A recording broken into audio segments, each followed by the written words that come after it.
Maintenant, j'aimerais vous parler du voyage du fou. Alors, j'ai ici le tarot de Jean Noblet, ici le tarot de Jean Dodal, ici le Rider-Waite et ici celui de Jodorowsky Camoin. Ensuite, j'aimerais vous parler un petit peu de comment est fait le tarot, juste vite fait. En termes simplement, tic tic tic tic, de qu'est-ce qu'on peut voir sur les images, de comment ça marche et tout ça. Donc ce qu'il faut savoir, c'est que ça, c'est quelque chose dont je vais vous parler, mais qui est valable pour tout. C'est de la symbolique d'image, de la construction d'images, enfin vous voyez ce que je veux dire. Donc ce qu'il faut savoir, dans la construction d'images, je sais pas si vous avez fait ça, des cours de dessin, des trucs comme ça, on dit toujours qu'il faut regarder dans les images un petit peu s'il y a des parallèles, des perpendiculaires, comme ça, pour voir comment est construite la carte, qu'est-ce qui se passe, qu'est-ce qui est au centre, qu'est-ce qui est en haut, qu'est-ce qui est en bas. Donc c'est de ça, je voulais juste vous parler un tout petit peu de ça, vite fait, par rapport au symbolisme et tout. Il faut savoir que dans le tarot, tout ce qui est en bas va nous parler de la matière. Le sol noir, c'est la fertilité. Hein. C'est le terreau, c'est le compost, vous savez, c'est tout ce qui meurt dans la forêt, les feuilles, tout ça hein, se retransforme et va recréer la vie. Donc tout ce qui est en bas, c'est ce qui va concerner la matière, et tout ce qui est en haut, ça va correspondre à la spiritualité. Donc par exemple, quand vous voyez quelqu'un comme le battleur, qui a le chapeau qui touche en haut et les pieds qui touchent en bas, ça veut dire qu'il est vraiment connecté aux deux mondes. La papesse, pareil, mais on verra que dans le spirituel, il y a un voile. Pareil, elle touche, hein. Il touche également, enfin vous voyez, et là c'est carrément un ange, enfin voilà ce que je veux vous dire. Tout ce qui va être à droite va être l'avenir, et tout ce qui va être, va être actif, va aussi être de l'ordre de l'extériorisation, aller de l'avant, tout ça, tout ce qui va être dirigé vers le passé, vers la gauche sera le passé, vers l'intériorisation. Voilà, j'avais un peu envie de vous parler de ça parce que ça peut être intéressant de le savoir, parce que je peux vous en reparler plus tard. Vous savez, quand je fais des vidéos, je sais pas exactement ce que je vais vous dire, donc voilà, c'est un petit peu confus, n'est-ce pas? Mais c'est comme ça que c'est la vie. Alors là, déjà, on voit que dans tous les tarots, le fou n'a pas le même, vous voyez, ne regarde pas au même endroit. Et c'est ce qui va vous faire aussi aimer un jeu ou pas. Enfin, lui, il a carrément la bite à l'air. Donc voilà, ce que je veux dire, c'est que faut vraiment voir ce qui vous parle, ce qui vous parle pas, qu'est-ce qui fait sens pour vous ou pas, et tout ça. Donc là, ce dont on va parler, c'est un petit peu du voyage du fou. Donc c'est quelque chose qui fait qu'on pourrait un petit peu parler du tarot comme une BD cosmique, comme un peu comment passer du profane au sacré en fait, comment atteindre l'illumination, sachant toujours que, alors là dans le Rider-Waite il est en 0 hein, le fou, mais là vous voyez il n'a pas de numéro, ce qui fait que on dit toujours que c'est l'âme, que c'est l'être qui ne s'est pas encore incarné, mais du coup après le monde on revient au fou, donc on ne sait jamais si on commence par le fou, on termine par le fou en fait. Il n'y a pas de temps, il n'y a pas d'espace pour le fou. Alors juste un petit truc, je ne sais plus si je vous l'ai dit dans une vidéo ou pas, n'hésitez pas comme ça à mettre sur vos cartes d'imprimer plutôt un tarot et de mettre des petits mots-clés comme ça avec des étiquettes, parce que ça va abîmer votre tarot, donc si vous pouvez l'imprimer ou acheter un tarot pas cher pour faire ça, ça pourrait vous aider. Voilà, moi c'est comme ça que j'avais fait avec les personnages de cours qui m'ont posé des difficultés pour apprendre leurs mots-clés. J'avais du mal à les ressentir. Donc voilà, c'était comme ça. Alors, le fou. Donc notre BD cosmique commence avec le fou. On dit donc qu'il doit passer du profane au sacré. Donc c'est un petit bonhomme qui doit sortir du monde des illusions et qui doit rentrer dans la matière en fait. Alors avec le mat ou le fou, hein. Vous voyez, ça c'est le mat, le fou, le fou, le fou. On va parler de folie, de génie. Parfois, donc c'est la quête d'aventure, la marginalité, on l'appelle SDF du jeu. Hein. Il a son bâton de pèlerin et il part à l'aventure. Donc il va commencer son cheminement et il va le finir parce qu'au final, on ne sait jamais s'il faut le mettre devant ou derrière le monde, au début du jeu ou à la fin du jeu parce qu'il n'a pas de numéro. Maintenant, le battleur ou le magicien dans le Rider-Waite, alors vous voyez, il a son Lemniscat comme ça, son symbole de l'infini, ici c'est en chapeau. Donc le battleur, il a sur la table les deniers, les coupes, les épées et les bâtons que nous aurons ensuite dans les mineurs. Exactement la même chose, hein. Ça c'est le denier, sur le tarot de Marseille, c'est la même chose, vous voyez, il y a plusieurs représentations. Donc en gros, cette âme, elle va s'incarner sur Terre. Donc dans le Battleur, on a vraiment l'incarnation de l'âme en fait. C'est l'incarnation de l'âme qui va essayer de comprendre, de commencer la vie. Le fait qu'il ait plein de choses sur sa table, ça évoque le fait qu'il ait un potentiel illimité. On voit ici que ça pourrait faire penser à une vulve. Du coup, il y a cette idée un peu qui sort de la matrice de la mère, quoi. Donc lui, les mots-clés, c'est le commencement, les potentiels illimités, hein, la créativité illimitée, l'énergie de vie, l'ampoule qui s'allume, la graine hein, qui sort, toutes ces choses-là. Ensuite, le battleur, qu'est-ce qu'il va faire? Bah, le battleur, il sait rien. Il sait pas grand-chose, donc il va aller voir la papesse ou la grande prêtresse. Donc là, on voit que c'est la panse. Pour connaître les savoirs, pour comprendre. Alors, elle a son livre de chair, elle a sa couronne reliée à la terre, reliée au ciel, reliée à la terre. Et elle a... ce voile. Donc là, on peut voir qu'elle a une espèce de chose comme ça qui ressemble à un pénis, n'est-ce pas? Son livre ouvert, souvent dans les églises, quand vous verrez quelqu'un avec un livre ouvert comme ça, ce sera Sainte Anne, la mère des alchimistes et la maman de Marie, la Vierge Marie qui lui a appris l'alchimie. Et ça, c'est un œuf, elle est en train de couver un œuf. Donc en fait, il y a vraiment cette idée chez la papesse de mère, de sage-femme qui va faire accoucher au monde en fait le battleur, qui va lui apprendre les savoirs. Donc c'est le secret, c'est l'initiation aussi, vu que c'est... Enfin moi j'aime bien penser à ça, la mère des alchimistes, il y a un petit peu comprendre la connaissance, donc on va parler peut-être quand on tombe sur elle de formation, de mystère, d'invisible, hein. Et elle va vraiment être quelqu'un qui va l'aider à apprendre, voilà, dévoiler la connaissance. Donc elle a son voile, on l'appelle souvent la Isis voilée, parce que justement Isis parle de ces voiles qui doivent être dévoilés, les voiles de la connaissance, hein, les voiles de justement pour être initié. Après, dans cette BD cosmique, qu'est-ce que va faire notre petit battleur? Eh bien, il va y avoir une autre femme, c'est pour ça que souvent j'aime à dire que le tarot est plutôt féministe. Il va y avoir une autre femme, et puis cette autre femme, qu'est-ce qui va se passer avec elle? Eh bien, en fait, on va être... Alors, vous voyez, c'est le même nom hein, dans les deux. Tarot Marseille ou Tarot, Rider-Waite. Et celle-ci, l'impératrice, ça va vraiment celle qui va lui apprendre la créativité, l'expression, l'autorité. Souvent on dit qu'elle a une pomme d'Adam, parce qu'en fait, elle est équilibrée niveau yin et yang, et il y a ce côté où elle porte en elle autant de... Ouais, les deux polarités en fait. Il y a vraiment ce côté où elle est puissante. Donc vous avez vu, il y a l'aigle, comme ça. On dirait un peu qu'il a une aile qui est en train de se former, donc on est quand même dans la... On est en train de se créer, quoi, de s'incarner. Il y a un petit serpent là. Vous voyez, quand c'est des choses, des petits symboles qu'on verra plus tard. Hein. Souvent, on dit que le sceptre arrive sur son ventre parce qu'elle est enceinte. Donc il y a quand même cette idée encore d'incarnation. Il y a quand même encore cette idée de mettre au monde les choses. Vous voyez, le processus créatif, un petit peu comme ça. Voilà, c'est des choses qui peuvent être intéressantes à voir avec l'impératrice. Souvent, les mots-clés de l'impératrice, c'est l'expression, la pensée créatrice. La médiumnité aussi, c'est une carte hautement médiumnique, l'équilibre et le pouvoir féminin, parce qu'elle est vraiment assise sur son trône et il y a vraiment ce côté puissance hein, dans cet arcane. Donc après, notre petit battleur, qu'est-ce qu'il va faire? Eh bien, il va croiser le premier homme de son chemin, l'empereur, qui va l'aider à structurer ses pensées. Maintenant, on a appris à créer, on a appris la créativité, l'expression. Et le battleur, lui, il va lui apprendre... l'empereur, lui, il va lui apprendre à mettre en structure ses idées. L'empereur va vraiment lui apprendre à poser ses limites, et puis aussi le côté masculin. Alors, il y a toujours cette espèce d'aile un peu chelou, sauf ici, hein, où l'aile, elle est bien... Alors, lui, on dit que c'est le géomètre du jeu. Je sais pas si vous voyez, il y a un compas. Il a quand même son sceptre. On parle du 4, là, pour la structure. Le 4 en numérologie, c'est vraiment... c'est les 4 pieds hein, d'une chaise, d'une table. Il y a vraiment ce côté assise. Il va lui apprendre encore d'autres choses. Plus la créativité, plus l'expression de soi, mais vraiment la matière, la structure, l'autorité, le territoire. Voilà... On parle aussi de grandes limites et tout ça. Après l'empereur, il va rencontrer la première personne, la première carte où il y a plusieurs personnes, pardon.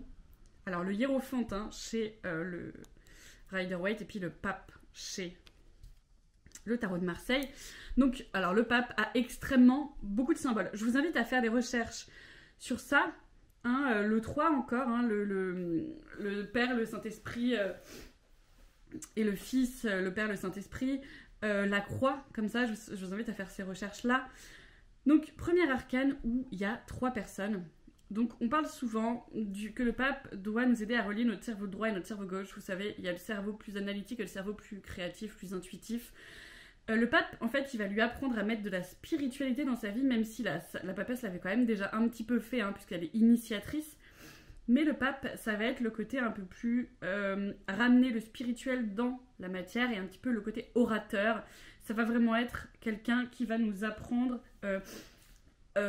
moins les ressentis, moins l'intuition que la papesse, mais plus peut-être les règles ou les dogmes ou les trucs comme ça. Enfin, moi, c'est un peu mon ressenti en tout cas. Alors, le pape, ça va être celui qui sait parler, ça va être la parole, la reconnaissance, le lien avec le monde spirituel, la liberté. Le papa aussi, le grand-père, l'empereur, ça pouvait être, évidemment, j'en ai pas parlé, mais l'empereur pouvait être le père, l'impératrice pouvait être la mère, la papesse pouvait être la grand-mère et le pape, qui est donc amoureux de la papesse.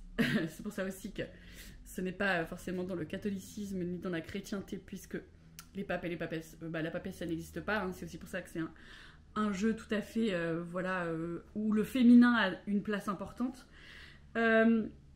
Donc avec le pape, il va vraiment rencontrer un autre maître, rencontrer quelqu'un qui va l'aider à unir plusieurs choses. Bon, en tout cas, voilà. Alors les clés, hein, vous savez, c'est les clés du solstice. Il y a la clé du solstice d'hiver, la clé du solstice d'été. Et très souvent, dans les églises qui ont des héritages païens, il y a des clés dans les... Voilà. Hop, hop, hop. Ensuite, le pape. Nous avons l'amoureux. Donc, pareil, dans l'amoureux, il y a plusieurs personnages, hein, comme vous pouvez le voir. Alors, la carte des amoureux est très intéressante. Je vais juste faire un petit parallèle. Tchac, tchac, tchac, tchac. Parce que regardez. Alors déjà, il pourrait y avoir un peu la même chose que la tempérance. Hein. Mais surtout, regardez les deux personnages. Comme pour le pape, il y avait 2 personnages. Bah là, c'est pareil, mais vous avez vu, ils sont liés. C'est comme si, là, à trop écouter leur pulsion dans le pape, ils s'étaient liés et ils étaient emprisonnés par leur pulsion. Enfin voilà, c'est très intéressant, je trouve, le parallèle. Il a des ailes aussi. Les 2 personnages sont pareils. Et il y a même les fruits d'un côté, les fruits d'un côté, et les flammes d'un côté, les flammes d'un côté. Enfin voilà, j'avais envie de... Je fais ça parce que j'y pense, hein, parce que vous savez que moi, j'ai une mémoire en mode tiroir. Donc, on avait dit que le pape, il bénissait le battleur, il va être plein d'enseignements, en fait. Alors, l'amoureux, qui va... Alors oui, on dit souvent qu'il est sur un sol de vibration, ça me fait marrer, ça. Vous verrez, il y a beaucoup de choses hein, sur le tarot, si vous vous intéressez, vous aurez plein d'ouvrages, tout ça, ça peut être vraiment cool. L'amoureux, en fait, le truc, c'est que ça va vraiment être le choix du cœur. Souvent, on dit que là, c'est sa mère et là, c'est sa meuf. Moi, j'ai plutôt appris que c'était l'ange qui lui disait « Choisis ton cœur et fais un choix. » C'est vraiment l'engagement. Punaise, le mec, il a des cuisses. Je te raconte pas comment il est musclé sa race. Laisse tomber. En fait, c'est un arcane parfois de choix et parfois d'engagement. Donc là, il lui dit vraiment « Allez, maintenant, t'as appris plein de choses et il est temps... » simplement d'apprendre l'amour et d'apprendre à suivre l'amour et pas la peur. Tu vois? Donc toujours dans une démarche spirituelle puisque, je vous l'ai dit, hein, le but du tarot c'est un peu de passer du profane au sacré et d'élever sa conscience en fait, tout simplement quoi. Après l'amoureux, alors on pourrait, pareil, hein, dire beaucoup de choses, mais c'est pas le moment. Voilà, puisque c'est ça. Alors, le chariot, cet arcane me fait beaucoup rire parce qu'en fait, dans notre petit voyage du héros là, le mec en gros il se dit « Allez, c'est bon, j'ai tout appris, j'ai tout vu, je sais, faut suivre son cœur, génial, allez, j'y vais, je pars. » Sauf que, il est hyper bancal parce qu'en fait, c'est un bébé. Le battleur, c'était vraiment un enfant. Et là, on a l'impression qu'il a pris tous les trucs de papa-maman, il a genre dit à papa-maman « Vas-y, donnez-moi 1000 balles et puis je vais me faire un chariot, prendre des trucs et me faire un costume de bâtard et tout et je vais expliquer aux gens la vie. » Sauf que le chariot, en fait, c'est un peu genre, il va aller de l'avant. Il y a vraiment ce côté réussite, hein. Je réussis un truc, donc j'avance. Il y a vraiment ce côté aller de l'avant. Prince, il y a vraiment le côté... Moi, je le sens un peu en mode bling bling, quoi, le chariot. Vous voyez ce que je veux dire? Genre, j'ai tout compris, j'y vais. Un peu adolescent. Vous voyez ce que je veux dire? Cette énergie adolescente où on est persuadé d'avoir tout compris à la vie, sauf qu'en fait, on n'a rien vécu. Donc, rien compris. Et c'est là, dans ces moments-là, qu'on retombe sur nos pattes comme des connards et qu'on est au bout de notre vie en se disant, mon Dieu, quel enfer la vie. C'est pas facile, en fait. Je pensais que ce serait plus facile que ça. Donc en fait, ces deux petits chevaux, vous voyez, ils vont pas vraiment où ils vont. Donc en gros, ok, ça va nous parler peut-être de triomphe, de réussite, de plein de choses comme ça, mais la réalité c'est que, en fait, tu peux pas suivre tes pulsions comme ça. Il faut un peu équilibrer les chevaux pour aller tout droit, s'équilibrer, équilibrer son âme et tout ça. Donc ensuite, notre petit chariot, peut-être qu'il a pris son chariot trop vite et il s'est fait flasher. Donc il passe devant la justice. La justice, c'est vraiment celle qui va te dire, je t'invite à couper les liens toxiques qui te font du mal, mais c'est aussi regarde-toi dans un miroir. Alors la force et la justice sont inversées, tchac tchac tchac, dans le Rider-Waite, et donc la justice va vraiment être la personne qui va lui dire voilà, aie de la conscience, trouve l'équilibre, harmonie, fais face à face avec toi-même, parce que là en fait tu fais genre tu triomphes, tu fais genre t'avances et tout, mais tu te mens un peu à toi-même, quoi.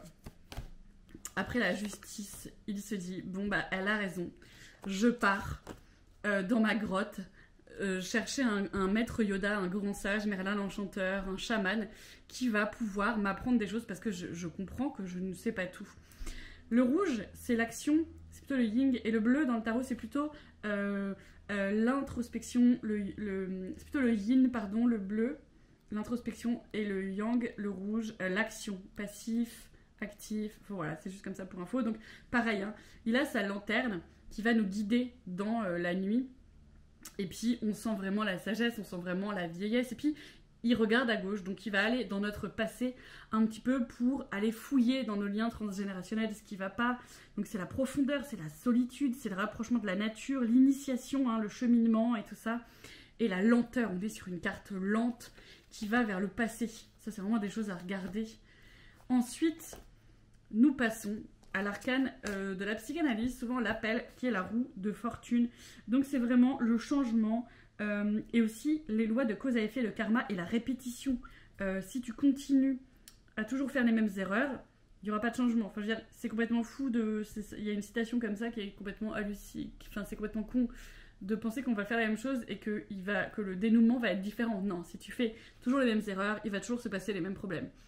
C'est vraiment cet arcane-là qui va lui parler de l'impermanence également, la roue de fortune. C'est vraiment aussi prendre la manivelle dans les mains. Vous voyez ce que je veux dire? C'est le petit bonhomme, il va descendre dans ses profondeurs, puis remonter, il va se dire « Ah, c'est sûr, je suis trop bien, je suis le meilleur du monde, j'ai un ego génial. Ah non, en fait, je suis qu'une merde. » Enfin, vous voyez ce que je veux dire? Il y a vraiment ce côté... Alors là aussi, hein, il y a plein de symboles intéressants. Et puis la roue de fortune, donc ça va vraiment être l'action sur le destin et le temps de l'homme, hein, parce que prendre la roue quoi, en main, actionner sa roue pour que les choses changent, le fait de, ok, t'as vu l'ermite, t'as travaillé sur toi, maintenant il faut se remettre en route, quoi. Il y a vraiment ce côté-là. Donc ensuite, le battleur, il va arriver à la force. Donc pareil, hein, le Lemniscat en chapeau, donc qui va parler de force infinie. Ici, il n'y a rien. T'as vu, il n'y a rien par terre. C'est pas de fioritures, il n'y a pas de fleurs, il n'y a pas de sol, il n'y a pas d'eau. L'eau, hein, c'est la guérison, c'est les émotions, l'eau, c'est le symbole des très lié à la lune, de la féminité, des fluides aussi, de l'énergie. Donc quand il y a de l'eau, il y a souvent de la guérison et souvent aussi du shadow work, quoi. On va dans nos ombres hein, pour avancer, quoi. Donc, la force, elle puise vraiment sa force pour braver, pour aller au-dessus de son instinct animal, pour un petit peu réussir à comprendre que dans le ciel et dans la terre, il va trouver de la force au lieu d'écouter ses pulsions, en réfléchissant en fait. Ce que l'ermite lui a appris, ce que la papesse lui a appris, ce que le pape lui a appris et tout. Tu vois, il va vraiment apprendre à dompter... Ouais, c'est ça, à dompter ses idées pour ne pas reproduire les mêmes schémas, avoir la force d'avancer, quoi. Être centré, être autonome, apprendre, tu vois, parce qu'avant il y avait eu plusieurs cartes où on n'était pas seul. Là, on est seul avec ses pulsions, son instinct sauvage, et on gère cet animal et on va avancer pour apprendre un petit peu à gérer notre instinct à nous et nos pulsions à nous. Donc la force, c'est vraiment la maîtrise des énergies, la guérison, la maîtrise de soi. Hein. Et puis, c'est la force sur violence, parce qu'en fait, elle ouvre la gueule de ce lion sans problème. Vous voyez, c'est facile en fait. C'est l'alignement et la puissance intérieure, vraiment la souveraineté aussi. Après la force, qu'est-ce qui se passe? Eh bien, notre petit battleur, il va apprendre à voir les choses sous un autre angle, mais pas que. Alors, on voit que le pendu, il est pendu, mais il n'a pas l'air de souffrir. Alors, il fait un peu du yoga, là, avec sa langue tirée. C'est un peu des exercices de respiration. Vous savez, comme quand on accouche, il y a ça en yoga. Je ne sais plus quel était ce yoga que je faisais, mais il fallait tirer la langue et ça a aidé à avoir de la fraîcheur. Quand tu tirais la langue et que tu la mettais un petit peu en coupelle, comme ça, et que tu respirais comme ça apportait de la fraîcheur et elle disait de faire ça. Et le pendu, c'est vraiment ça, c'est vraiment le lâcher prise. Vous voyez, par exemple, dans le Rider-Waite, il est tenu par un arbre, donc on peut parler de l'arbre généalogique, mais il a l'étincelle divine, vous voyez ce que je veux dire? Il a de la lumière à la tête. Donc il y a vraiment ce côté... Eh ben, on cherche l'illumination en fait, en se mettant dans un autre angle de vue, en lâchant prise, en se mettant en pause, et en... Alors peut-être dénouer les problèmes générationnels hein, et familiaux, eh ben, on avance un peu mieux et on arrive à voir les choses sous un autre angle et à se mettre dans des conditions différentes. C'est ça, il y a vraiment cet aspect. Faire une pause, méditer, faire du yoga et puis prendre du recul. Voilà. Donc, qu'est-ce que je veux dire? Aussi souvent, on dit que le pendu a la même... vous voyez? La même... comment les jambes sont placées de la même façon. Donc voilà, je trouvais que c'était intéressant de vous le dire. Après, le pendu, donc le pendu, les mots-clés, c'est le lâcher-prise, le détachement, la confiance, voilà. Ah oui, c'est vrai que dans le pendu, souvent on parle du pendu, on le compare à Jésus, on parle de sacrifice dans le pendu, énormément. Beaucoup de sacrifices, donc il faut faire attention si on a cet arcane, est-ce que ça va pas nous dire que, voilà, on sacrifie trop, des choses comme ça. Donc, après le pendu, nous arrivons à l'arcane sans nom, qui donc n'est pas la mort, qui va être on a vu les choses autrement et on est en pleine alors vous voyez ils vont pas tous dans le même sens hein. Donc souvent quand même il va vers l'avant, donc c'est quand même on a coupé la tête de papa, la tête de maman pour ça y est on va aller suivre notre propre route à partir de maintenant on va commencer à déconstruire les choses que nos parents nous ont appris et on va avancer pour notre propre chemin.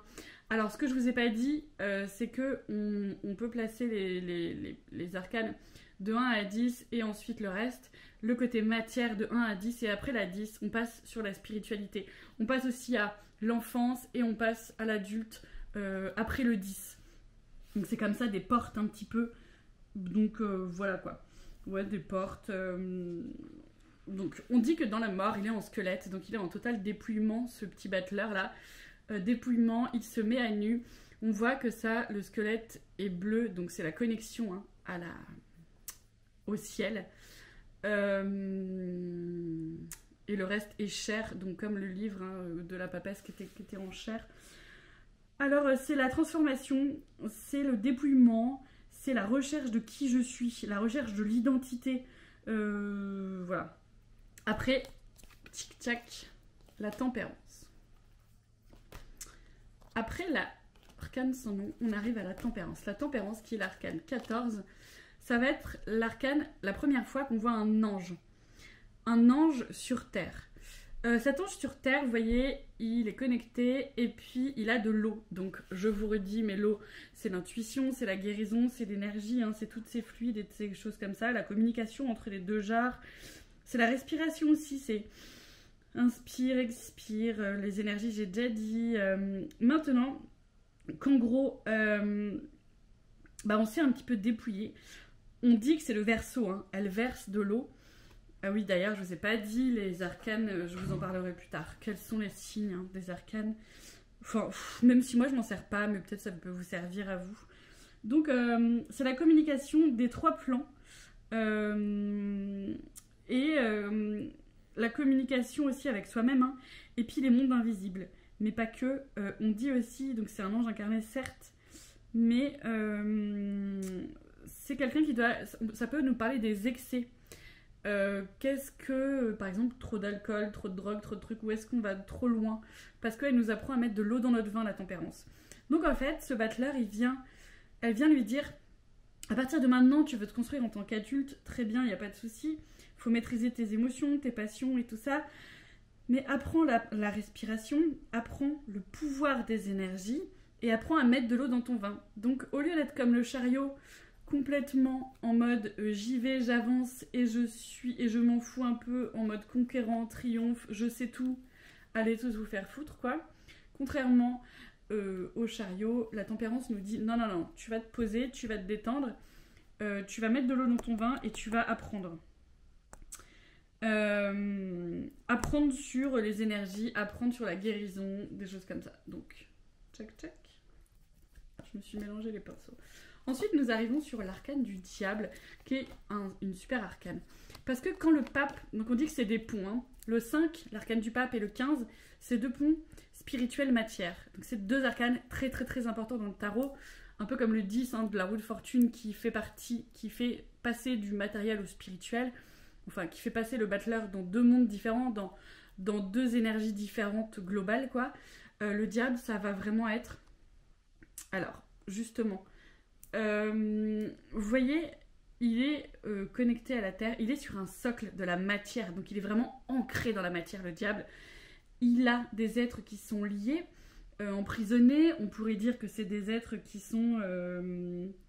ouais, c'est ça, ils ont été séduits par le diable, quoi, mais du coup, il y a ce côté séduit par le pouvoir, vous voyez, séduit par la puissance de la sexualité, par l'instinct primaire, et ils ont trop écouté leur pulsion. Le pape a amené le spirituel dans la matière pour apprendre, pour qu'on lise les livres, pour qu'on comprenne et tout ça. Lui, le diable, il va plutôt amener le spirituel dans la matière. Donc, c'est-à-dire qu'il va nous faire kiffer et va nous apprendre comment ça marche dans la matière. Il va pas nous apprendre à être gentils avec les uns les autres, mais il va nous apprendre... Vous savez, c'est comme Lucifer dans la série Netflix, là. Il va nous apprendre à jouir vraiment de la vie, avec de l'alcool, avec des excès, avec... du sexe, mais pas que, hein. Il a la flamme, hein, c'est Lucifer, le porteur de lumière. Donc lui, on l'appelle Baphomet. Vous pouvez aussi faire des recherches sur Baphomet. Vous savez, cette petite... On parle de cette étoile, mais en fait, elle était sataniste que à partir du XVIIIe siècle. Avant, ce n'était pas un signe sataniste.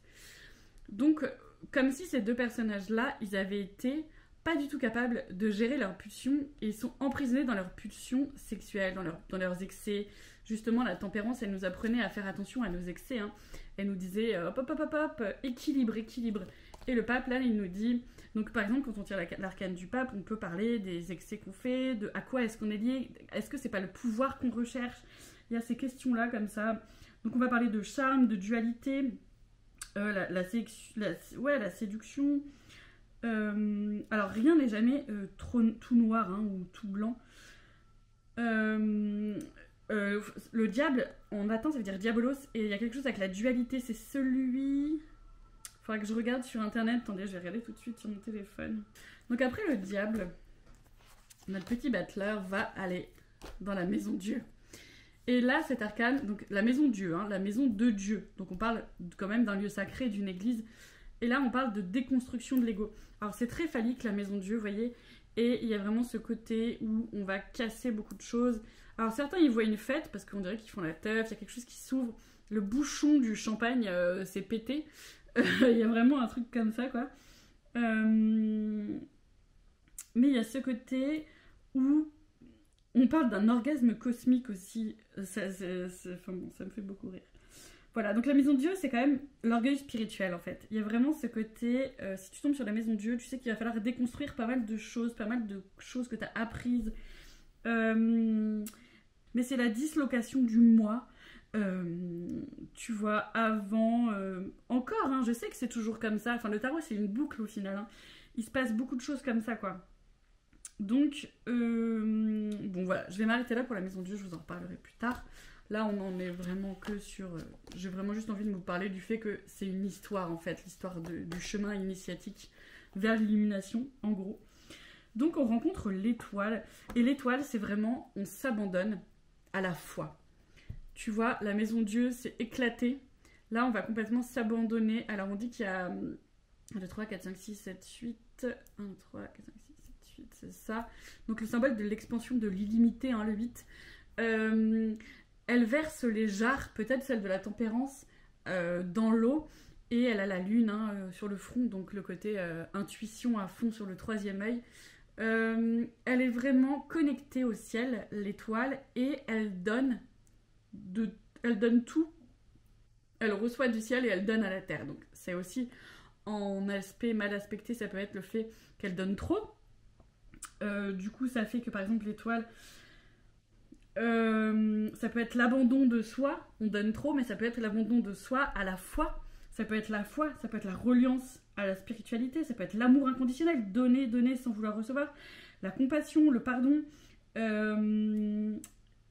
Et puis, les ressources des dons, en fait, toutes ces choses-là, elle est vraiment connectée avec son eau. C'est comme si toute la conscience, elle alimentait la conscience collective. Toute l'eau qu'elle apprend, elle le met dans la rivière du collectif, et comme ça, l'inconscient collectif naît, et comme ça, les idées se partagent, et comme ça, tout ce qui est spirituel se partage au monde entier, dans les eaux, dans l'intuition, dans nos profondeurs, et dans nos âmes, en fait. Ça se partage partout dans nos corps, et c'est comme si, voilà, on était vraiment dans quelque chose de collectif, quoi. L'étoile, c'est quand même assez collectif. On est dans l'histoire de la paix, enfin voilà, plein de choses comme ça. Voilà. Elle est nue, donc elle est vraiment dans on parle de vérité, d'abandon, hein. Elle est nue, elle donne tout ce qu'elle a, elle a un pied à terre comme les chevaliers, vous savez, elle fait vraiment allégeance, en fait, au ciel. Donc elle lui apprend, l'étoile, à avoir foi, à avoir la foi. Elle lui apprend à lâcher, à se mettre à nu, et à s'abandonner dans la spiritualité et dans la foi pour être guidée, en fait. Ensuite, nous arrivons à la lune. Alors, la mère cosmique, souvent on dit la lune, et puis le père, c'est le soleil. Donc, l'écrevisse, c'est celle qui mue, hein, celle qui est en mutation, celle qui change de peau dans l'eau douce pour aller tout le temps se transformer. Donc là, on va vraiment parler de transmutation, d'illusion, des peurs. On va passer par la porte de l'introspection, par la porte de nos peurs, de nos angoisses pour avancer. Donc il y a vraiment cette écrevisse qui va muer et qui va passer des portes, et encore des portes, et encore des portes, et encore des portes. La lune, c'est l'instinct, c'est l'illusion, la créativité, la maternité, le subconscient, hein, la sensibilité et l'imaginaire. Mais voilà, ça peut aussi être les peurs et beaucoup de choses. Ensuite, il arrive, donc il y a toujours la construction derrière, vers le soleil. Et alors là, avec le soleil, on va nous parler beaucoup de construction, beaucoup aussi de couple, et de construire des choses en couple, et de fraternité, parce qu'ils sont quand même poteaux. Alors lui, il est au top, sur son petit cheval, en train de kiffer sa vie. Donc le soleil, c'est vraiment la joie, l'énergie, hein, la diffusion, le partage social, la créativité, encore quand même un peu... Oh, d'ailleurs, j'ai oublié de vous dire, le diable, c'est la créativité à bloc. Si vous voulez avoir de la créativité, il y a l'impératrice, évidemment, avec la communication, l'expression de soi. Mais le diable, c'est vraiment, genre, puiser dans la terre, avoir des idées de la matière, pour faire kiffer dans la matière, la créativité de la matière, le feu créateur. Le diable, c'est vraiment le feu créateur, le feu, la passion. Vous voyez ce que je veux dire? Il porte la lumière, quoi. Donc, voilà, avec le soleil, on est content. Ensuite, nous avons la résurrection de Jésus, avec le jugement, et l'ange Gabriel qui le réveille. Donc, dans le jugement, il y a le jugement, si on prend la langue des oiseaux, mais aussi il y a l'appel divin, hein. Il y a vraiment le réveil vers un plan de conscience modifié. Il y a vraiment le réveil vers la spiritualité, mais à fond, les ballons, vraiment. Donc, c'est vraiment l'engagement à s'éveiller et à éveiller les consciences, le jugement. Il y a cet appel aussi du collectif. C'est aussi la musique, le jugement, parce que l'ange, il a son petit truc là, sa petite trompette. Ça peut être le jugement de soi, l'éveil, l'inspiration divine, hein, quand on a une idée divine comme ça, mais ça peut être trop de jugement. Donc il apprend, il se réveille, il est en total, vous voyez, hein, à quel point les cartes plus en haut sont vraiment beaucoup plus spirituelles qu'avant. Et nous arrivons à l'accomplissement total du monde. Donc on verra plus Star, hein, le tétramorphe et beaucoup de choses par rapport au monde. Mais on voit la mandorle qui est le symbole de la vulve, l'amande. C'est les apôtres qui sont là, mais c'est aussi les symboles du bâton, de la coupe, des deniers et puis des épées. On a donc une femme parce qu'elle a des seins, on suppute. Beaucoup pensent que c'est Marie-Madeleine qui est là. Avec le monde, on va parler de la totalité, de la conscience, de trouver sa place dans la société et puis de la complétude. Mais ça peut aussi parler d'enfermement, vous voyez, il est enfermé dans sa bulle. Donc en fait, notre petit battleur, ça y est, il a fait son chemin incroyable. Il a vraiment été jusqu'au bout, il a eu foi, il est retombé, il y a cru, il a avancé. Et le truc, c'est que, eh ben, quand c'est fini, ça recommence. Donc au final, on revient au fou. Parce qu'on se réincarne ou parce qu'on commence un nouvel enseignement et parce que toute la vie sera jonchée d'impermanence et de roue de fortune et de on continue et de tout ça.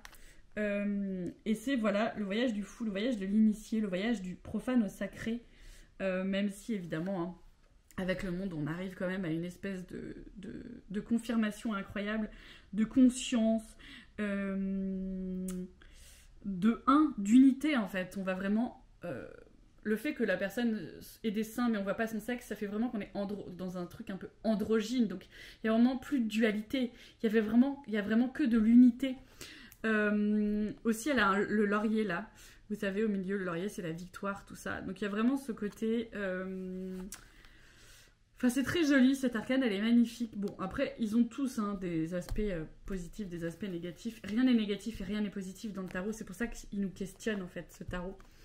Moi, personnellement, je tire pas les cartes soit à l'envers, soit à l'endroit, non. Je fais selon mon ressenti et selon la place enfin, à quel moment est arrivée la carte dans mon tirage, en fait. Donc voilà, j'espère qu'avec ce petit voyage du fou, vous en avez un peu plus compris avec les arcanes majeures. Et puis, je vous embrasse.